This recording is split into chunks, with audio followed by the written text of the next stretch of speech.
সারা দেশে গেলে মানুষ কয়, হুজুর ছেলেরে আমি পাস করাইলাম, ডাক্তার, ডক্টর, ইঞ্জিনিয়ার, প্রফেসর বানাইলাম, এখন তো ছেলেরা আমি বিয়ে করাইতে পারি না। ছেলে কারে কারে কারে কারে পছন্দ করছে, যাতো না যাতো না, এরকম আছে না? তোমরা আমার বলবো যে আমি ভাই বাবার মতো বলতে পারি কিনা, আমার ছেলে আলিমে পড়ে, দারুন নাজাত ইন্টারে পড়ে, তো বিয়ে করাইলে কামটা ছেলে মেয়ে হয়ে যেত। তো আমি বাবার মতো বলো, বড় ভাইয়ের মতো। আমি কিছুদিন হেফজো পড়ছি, হেফজো পড়ার পরে বেশি দুষ্টু ছিলাম। আমার আব্বু নিয়ে আমার আলিয়া মাসা ভর্তি করাইছি ক্লাস 4-এ।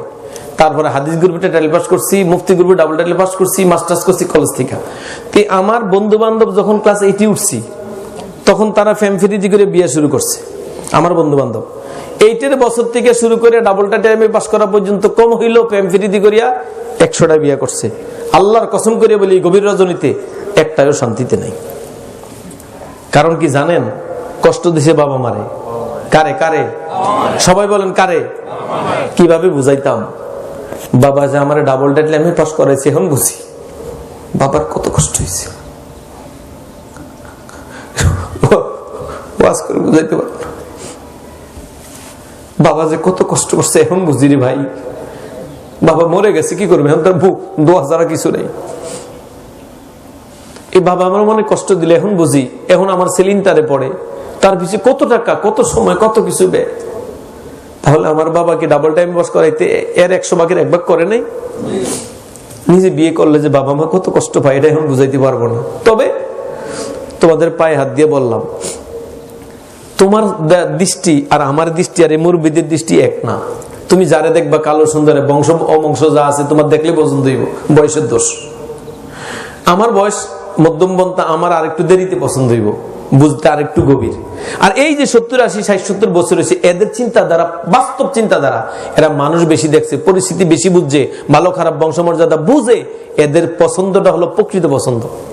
ঠিক না বে? ঠিক। বাপ মার পছন্দে বিয়ে করবা, শান্তি আসবে। মনে রাখবা, বাপ মার পছন্দে বিয়ে করবা, কি আসবে?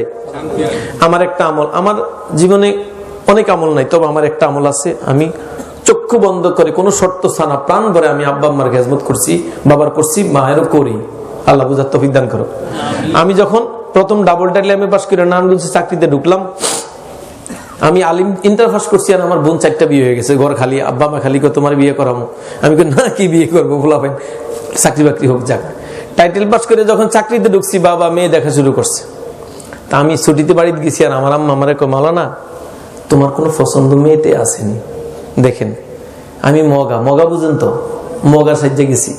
আমি আম্মা বিয়ার আগে কি ছেলেরা মেয়ে পছন্দ করে নাকি?